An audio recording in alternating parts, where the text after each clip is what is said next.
Yeah, మామిడి గిరిధర్ గారు మనతో పాటు జాయిన్ అయ్యారు చర్చలో. గిరిధర్ గారు, ఏంటి ట్రంప్ వచ్చి మొత్తం నేను యుద్ధం ఆపేస్తా అనే బదులు ఇంకెక్కువ చేశాడు? భరత్ జీ, మీకు మీ ప్రేక్షకులకి తర్వాత కో ప్యానలిస్ట్ అందరికీ నా నమస్కారాలండి. యా, ట్రంప్ సరే మనకు తెలుసు, ఆయన ప్రగల్భాలు చాలా పలుకుతాడు.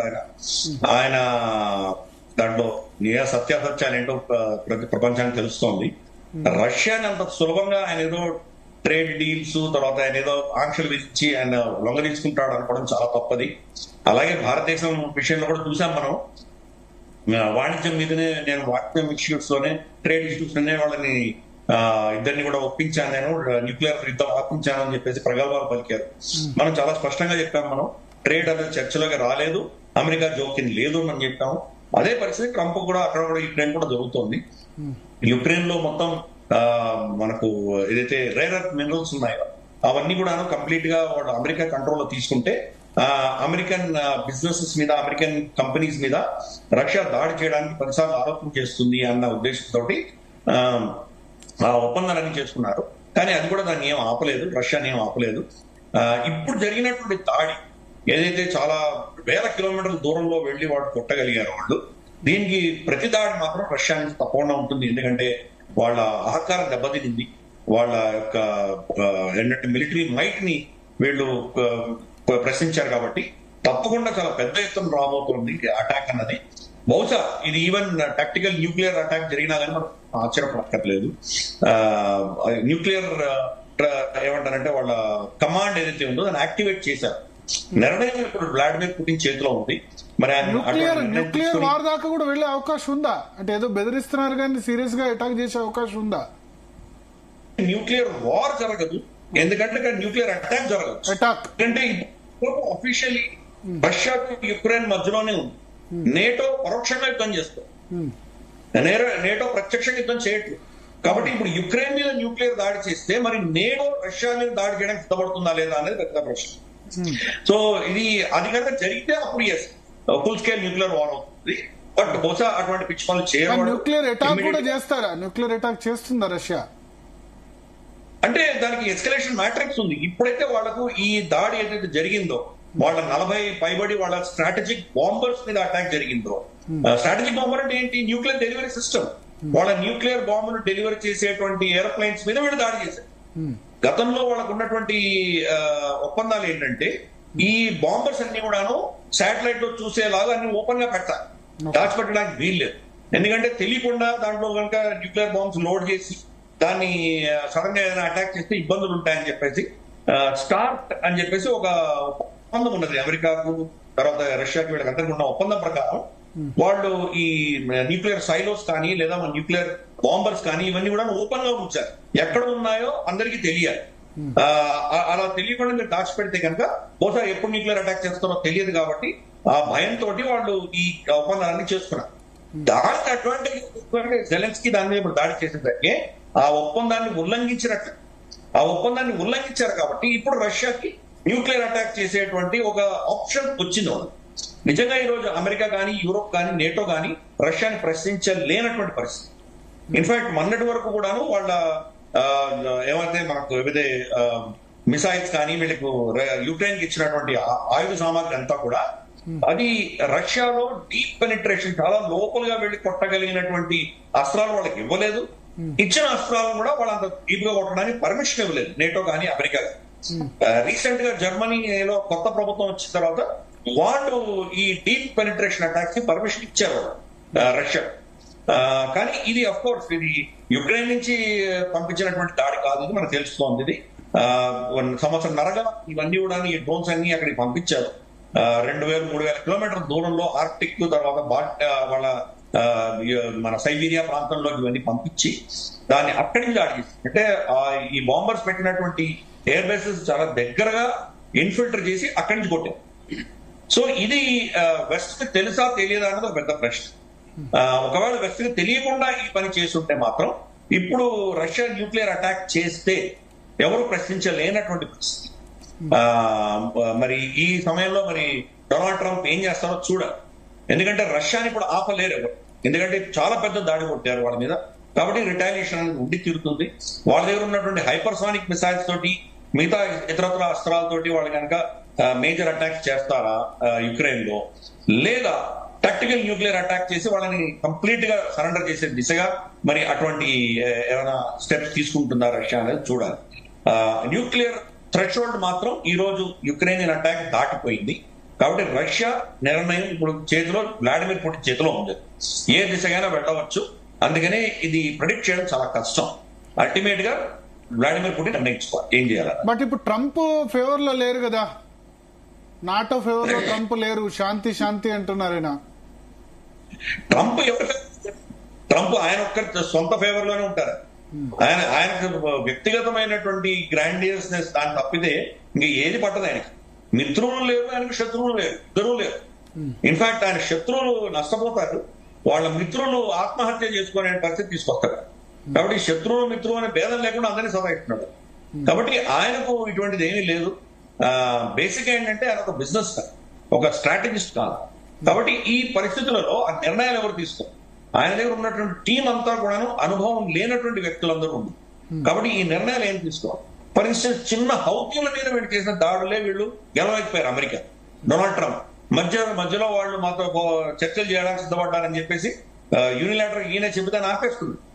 ఎందుకు? వాళ్ళు ఫైర్ చేసిన ఒక మిసైల్ వస్తుంటే దాన్ని తప్పించుకోవడానికి వీళ్ళ aircraft carrier sharp turn తీసుకునేసరికి దాంట్లో వీళ్ళ F-18 హార్నెట్ ఎయిర్ క్రాఫ్ట్ సముద్రంలో పడిపోయింది. 2 ఘటనలు జరిగినాయి అట్లా. ప్లస్ వీళ్ళది so called advance reaper drones, MQ-9 reaper drones ఏవైతే ఉన్నాయో 20 పైబడి రీపర్ డ్రోన్స్ ని హౌకీస్ ఎడుకుంటారు. వాళ్ళకున్న టెక్నాలజీ ఏంటి? చిన్న చిన్న డిష్లు మనకు స్టార్ లింక్ కి మనం చిన్న చిన్న డిష్లు పెట్టుకుంటాం కదా, అటువంటి డిష్ల తోటి వాళ్ళు శాటిలైట్ ఇమేజ్లు పెట్టి ట్రక్కులలో పెట్టి తీసుకెళ్లి వాటితోటి వాళ్ళు ఇంత పెద్ద సూపర్ పవర్ కొట్టగలిగారు. అలాగే మనకు యుక్రెయిన్ లో పేట్రియట్ మిసైల్స్ ఏవైతే యుక్రెయిన్ కి వాళ్ళు డిఫెన్స్ ఇచ్చాయో ఆ పేట్రియట్ మిసైల్స్ కూడా రష్యా కొట్టింది. కాబట్టి ఈ పరిస్థితిలో నిజంగా డొనాల్డ్ ట్రంప్ కానీ అమెరికా కానీ యుక్రెయిన్ ని కానీ వీళ్ళని ప్రొటెక్ట్ చేయగలుగుతారా అనేది పెద్ద ప్రశ్న. యుద్ధం ఎప్పుడు వస్తుందంటే కనుక నేటో దేశాన్ని వీళ్ళు కొడితే, బహుశా అక్కడ లాట్వియా, లిథువేనియా, ఎస్టోనియా, తర్వాత మనకు ఫిన్లాండ్, వీళ్ళ సరిహద్దుల్లో ఉన్న దేశాలు ఏవైతే ఉన్నాయో వాళ్ళ మీద ఏదైనా న్యూక్లియర్ దాడి కానీ ఏదైనా మేజర్ అటాక్ అని చెప్తే అప్పుడు అఫ్ కోర్స్ వాళ్ళ సెక్షన్ 5. బ్రిటన్ ప్రధాని రెడీ అంటున్నారు. బ్రిటన్ ప్రధాని స్టేట్మెంట్ ఇచ్చారు ఇంతకుముందు, మేము రెడీ అంటున్నారు, మేము రెడీ, మా మీద అటాక్ చేస్తే మేము రెడీ అంటున్నారు బ్రిటన్ ప్రధాని. ఇవన్నీ కూడా అందరూ రెడీగా ఉంటారు. ఎందుకంటే ఈ ఎస్కలేషన్ ఈ స్టేజ్కి వెళ్ళిందంటే ఏం జరుగుతుందో తెలియదు. కానీ రష్యా అంతా పిచ్చి పని చేస్తుందని నేను అనుకోను. రష్యా నేటో దేశాల మీద దాడి చేయదు. ఎందుకంటే ఇప్పుడు నేటో అంతా కూడా పరోక్షంగా సపోర్ట్ చేస్తున్నారు యుక్రెయిన్, ప్రత్యక్షంగా సపోర్ట్ చేయట్లేదు. వాళ్ళ టెక్నాలజీ ఇస్తున్నారు, వాళ్ళ అమ్యునిషన్ ఇస్తున్నారు, వాళ్ళ శాటిలైట్ ఇంటెలిజెన్స్ ఇస్తున్నారు, అలాగే మనకు స్టార్ లింక్ కమ్యూనికేషన్ నెట్వర్క్స్ ఇస్తున్నారు. కాబట్టి ఈ గ్రౌండ్ లెవెల్ లో వాళ్ళకి ఇటువంటి సపోర్ట్ స్ట్రక్చర్ ఉంది. కానీ స్వయాన ఇక్కడ దిగలేదు. అంటే వాళ్ళ సైన్యం కానీ వాళ్ళ ఇంటెలిజెన్స్ వర్గాలు కానీ డైరెక్ట్ గా యుక్రెయిన్ లో వచ్చి పనిచేస్తున్నట్టు దాఖలా లేవు ఆఫీషియల్ గా అట్లీస్ట్. కాబట్టి రష్యా నేటో దేశాల మీద డైరెక్ట్ గా దాడి చేస్తుంది అని నేను అనుకోను. కాకపోతే యుక్రెయిన్ మీద మాత్రం చాలా పెద్ద ఎత్తున దాడులు జరగబోతున్నాయి. ఇంతవరకు వాళ్ళు అపేక్షించి ఊరుకున్నారు. ఇప్పటికి కూడా ఈ రోజుకి మనం మాట్లాడుతున్న క్షణం వరకు కూడా ఇంకా వాళ్ళకు కీవ్ ఇతరత్ర యుక్రెయిన్ ప్రాంతాలకి ఎలక్ట్రిసిటీ సప్లై కట్ చేయలేదు రష్యా. ఎందుకంటే అవన్నీ జపరోసియా లాంటి వాళ్ళ న్యూక్లియర్ పవర్ ప్లాంట్స్ నుంచే వెళ్ళాలి supply. Zaporizhzhia nuclear power plant Russian అధీనంలో ఉంటుంది. అలాగే చాలా వాళ్ళ పవర్ ప్రాజెక్ట్స్ అన్ని కూడా రష్యన్ అధీనంలో ఉంటాం. ఇవన్నీ కూడా మనం కంప్లీట్ గా వాళ్ళు ఏమంటారంటే దాన్ని కట్ చేసేటువంటి పరిస్థితులు రాబోతుంది. ఎలక్ట్రిసిటీ కంప్లీట్ గా కట్ చేసి వాళ్ళ మీద పెద్ద ఎత్తున దాడి చేసేటువంటి సూచనలే మనకు కనిపిస్తున్నాయి. ఇందాక నేను చెప్పినట్లు ఏ లెవెల్గా వెళ్ళొచ్చు రష్యా. ఈ దెబ్బ చాలా డీప్ గా కొట్టారు కాబట్టి మరి ఇంకా ఎన్ని అసెట్స్ యుక్రెయిన్వి రష్యాలో ఉన్నాయో మనకు తెలియదు, రష్యా కూడా తెలియదు. కాబట్టి వాటిని ఆపాలి అనుకుంటే కనుక జెలెన్స్కీ మీద డైరెక్ట్ అటాక్ చేయడము. మన ఇంట్రెస్ట్ ఎవరితో? మనకు ఉక్రెయిన్ బాగుండాలా, రష్యా బాగుండాలా? మనకు ఎవరు బాగున్నా బాగలేకపోయినా మనకు దాంతో సంబంధం లేదండి. అది వాళ్ళ అంతర్గతమైన విషయాలు. మనం రెండింటి పట్టించుకోము. అఫ్ కోర్స్ మన అఫీషియల్ స్టాండ్ ఏంటంటే ప్రపంచంలో యుద్ధాలు ఉండకూడదు. యుద్ధాలు ఉంటే కనుక మనకు ఎకనామిక్ గ్రోత్ అనేది దెబ్బతింటుంది, మన సప్లై చైన్ దెబ్బతింటుంది. ఇప్పుడు S-400 ఇంకా మనకు 2 బ్యాటరీస్ రావాలి, అవి ఇంకా రావట్లేదు. అలాగే బహుశా మనం సుపాయిస్ కొన్ని వాళ్ళ దగ్గర ఉన్నటువంటి కొన్ని తీసుకున్నామని అనుకుంటున్నాం. అలాగే T-72 ట్యాంక్స్ కొన్ని వాళ్ళ పాత ఉన్నాయి, అవి కూడా తీసుకున్నామని అనుకుంటున్నాం. ఇవన్నీ కూడా మనకు సప్లై చైన్స్ అన్ని కూడా అయిపోతాయి. అలాగే బ్రహ్మోస్, ఫర్ ఇన్స్టెన్స్ బ్రహ్మోస్ లో 75% మనం ఇండిజినస్ చేస్తున్నాం, కానీ 25% ఇప్పుడు కూడా రష్యా నుంచి రావాలి. సో మరి ఇది కనుక యుద్ధం అంటూ వస్తే వాడు మనకి ఇవ్వడం కంటే కూడా ముందర వాళ్ళ సూపర్సానిక్ హైపర్సానిక్ మిసైల్స్ లో పెట్టుకునే ప్రయత్నం వాళ్ళు చేస్తారు. కాబట్టి మనకి ఇబ్బందులు ఉన్నాయి. అలాగే మనం రష్యా నుంచి చమురు తీసుకుంటున్నాము, రష్యా నుంచి యూరియా ప్రోడక్ట్స్ తీసుకుంటున్నాము, మన ఏదైతే మనకు పొటాష్, తర్వాత మనం యూరియా ఇవన్నీ ఏవైతే ఉన్నాయో అక్కడి నుంచి తెచ్చుకుంటున్నాము. డైమండ్స్ తెచ్చుకుంటున్నాము. మనకు సూరత్, గుజరాత్ లో ఉన్నటువంటి డైమండ్ ఇండస్ట్రీ అంతా కూడాను రష్యన్ డైమండ్స్ మీద చాలా ఆధారపడి ఉన్నాయి. ఇవన్నీ కూడా దెబ్బతింటాయి. కాబట్టి మన ఎకానమీ దెబ్బ తగిలేటువంటి ప్రమాదం ఉన్నది. కాబట్టి వాళ్ళిద్దరిలో ఎవరు గెలిచినా ఎవరు ఓడిపోయినా యుద్ధం ఇలాగే ఇంకా పెద్ద ఎత్తున కొనసాగితే కానీ అందరితో పాటు మనం కూడా నష్టపోతాం, దాంట్లో ఎటువంటి సందేహం ఉండక్కర్. కాకపోతే మనకు సప్లై చైన్ లో రష్యా మనకు చాలా కీలకం కాబట్టి రష్యా దెబ్బతింటే మాత్రం మనకు ఇంకా దానివల్ల చాలా ఇబ్బందులు చాలా వస్తాయండి. ఇన్ఫాక్ట్ ఇది రష్యా ఎక్విప్మెంట్ ని రష్యా కంటే బాగా అద్భుతంగా మనం వాడుకున్నాం. ఈ రోజు రష్యన్ S-400 రష్యాలో సరిగ్గా పనిచేయట్లేదు, కానీ S-400 దగ్గర నుంచి తీసుకుని ఈవెన్ పాత L-70 ఎయిర్ గన్స్ ని, రష్యన్ గన్స్ ని, అది కూడా మనం వాడుకొని అన్నింటినీ అనుసంధానం చేస్తాం. ఒక ఒక ఒక కవచం తయారు, దాని పేరే కవచ్. దాంట్లో ఆకాష్ తీర్ అన్నటువంటి టెక్నాలజీని వాడుతున్నాం మనము. ఆర్టిఫిషియల్ ఇంటెలిజెన్స్ తోటి దాన్ని కంప్లీట్ గా అనుసంధానం చేసి కమాండ్ కంట్రోల్ ఆపరేషన్ సిస్టమ్స్, తర్వాత ఐడెంటిఫైయింగ్ ఫ్రెండ్ అండ్ ఫో, IFF అంటారు. ఇవన్నీ కూడా ప్రోటోకాల్స్ మనం చేసినంత అద్భుతంగా ఎవరు చేయలేదు. రష్యా కూడా ఫెయిల్. రష్యాలో ఇంత అటాక్స్ జరుగుతున్నా వాళ్ళ బేసెస్ నిజంగా ప్రొటెక్ట్ చేసుకోలేని పరిస్థితి. మన దేశంలో ఒక్క బేస్ మీద ఒక్క డ్యామేజ్ కూడా, వాళ్ళ డ్రోన్ కూడా డ్యామేజ్ చేయకుండా మనం కంప్లీట్ గా అద్భుతంగా ప్రొటెక్ట్ చేసుకోగలిగాం.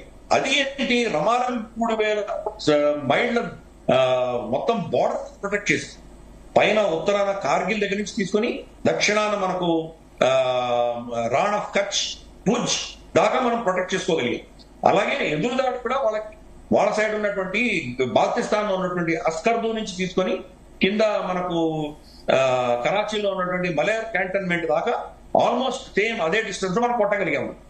కాబట్టి మనం ఈ multiple platforms, Russian platform, French platform, తర్వాత మనకు ఇజ్రాయిలీ వెపన్స్, ఇవన్నీ కూడా తీసుకుని ప్లస్ మనవి ఆకాశ్, ఇటువంటి మనవి ఏవైతే ఉన్నాయో ఇవన్నీ కూడా మనం అనుసంధానం చేసి దాన్ని ఒక కంప్లీట్ ప్రోటోకాల్ మనం తయారు చేసుకోగలిగాం. అన్ఫార్చునేట్ గా రష్యా మనకి ఇచ్చిన టెక్నాలజీ తోటే వాళ్ళ దేశాన్ని, వాళ్ళ అసెట్స్ వాళ్ళు ప్రొటెక్ట్ చేసుకోలేకపోతుంది. కాబట్టి ఈ ఒక టెక్నాలజీ ఉన్నంత మాత్రం సరిపోదు. ఆ టెక్నాలజీని ఎలా దాన్ని వాడుకుంటాము, దాన్ని ఎలా ట్రైనింగ్ ఉంటుంది, దాని యొక్క లాభ నష్టాలు ఏంటి, దాని స్ట్రెంగ్స్ ఏంటి, వీక్నెసెస్ ఏంటి, వీటి ఆధారంగా ఎలా ప్రోటోకాల్స్ తయారు చేసుకుంటారో అనేది చాలా కీలకమైంది. కాబట్టి వాళ్ళకి S-400 లాంటి మహా శక్తివంతమైనటువంటి పవర్ఫుల్ కౌంటర్ ఉన్నా, ఈవెన్ అమెరికన్ పేట్రియట్ మిసైల్స్ కొట్టగలిగిన శక్తి ఉన్నా, డ్రోన్ టెక్నాలజీలో ఈరోజు రష్యా చాలా వీక్ గా ఉంది. ఇన్ఫాక్ట్ వాళ్ళు ఈ దాడులకు తట్టుకోలేక తర్వాత ఇరాన్ నుంచి వాళ్ళు డ్రోన్స్ తెప్పించుకొని యుక్రెయిన్ మీద దాడి చేయవలసినటువంటి పరిస్థితి వచ్చింది వాళ్ళకి. రష్యా డ్రోన్స్ మళ్ళీ వాళ్ళు ఇజ్రాయల్ నుంచి తెచ్చుకున్నారు, టర్కీ కొంత ప్రొవైడ్ చేసింది, కానీ ఈ నేటో ఉంది కాబట్టి నేటో వాళ్ళు దాన్ని ఆపేశారు. దాంతో వాళ్ళకు ఉన్నది ఓన్లీ సివిలియన్ డ్రోన్స్ కొంత టర్కీ నుంచి వెళ్ళాయి, కానీ మిలిటరీ డ్రోన్స్ అన్ని కూడా, కామికాజీ డ్రోన్స్ అన్ని కూడా ఇరాన్ నుంచి వెళ్ళావు. చైనా నుంచి కొన్ని పార్ట్స్ తీసుకొని లోకల్ గా అసెంబ్లీ చేస్తున్నారు. కానీ మనకు అలా కాదు. గల్వాన్ ఘటన జరిగినప్పుడే మన దగ్గర డ్రోన్స్ లేవు. గల్వాన్ ఘటన 2020లో జరిగింది. 2020 నుంచి 2025 లోపు 5 సంవత్సరాల్లో మనం అతి పటిష్టమైనటువంటి డ్రోన్ నెట్, ఒక వల మనం ఏర్పరచుకోగలిగాం. మల్టిపుల్ అంటే మనకు స్వామ్ డ్రోన్స్ అంట, కొన్ని వేల సంఖ్యలో వచ్చేటువంటి డ్రోన్స్ ఎలా ట్యాకిల్ చేయాలి, వాటిని ఎలా కౌంటర్ చేయాలి. అలాగే మనకు కామికాజీ డ్రోన్స్, లాయిటరింగ్ మ్యూనిషన్స్, అలాగే మనకు రికగ్నైసెన్స్, సర్వేలెన్స్ అండ్ ఇంటెలిజెన్స్, వాటికి వచ్చేటువంటి ఎలా హ్యాండిల్ చేయాలి. ఇలా మనం ఎన్నో మల్టిపుల్ యాంగిల్స్ లో మనం ప్రోటోకాల్స్ పెట్టుకోగలిగాం. ఆర్మ్ షోల్డర్ మీద పెట్టి ఫైర్ చేసే వీటికి సంబంధించిన దగ్గర నుంచి తీసుకొని hard kill, soft kill, S-400 వరకు ప్రతి రేంజ్ లో మనకు ఉంది. Short range, medium range, long range, ఇలా ఎన్నో రమేష్ గారు సింక్రనైజ్ చేసి రష్యా దాంట్లో ఫెయిల్. ఇక్కడ గిరిధర్ గారు చెప్పిన పాయింట్ ఇప్పుడు ఏంటంటే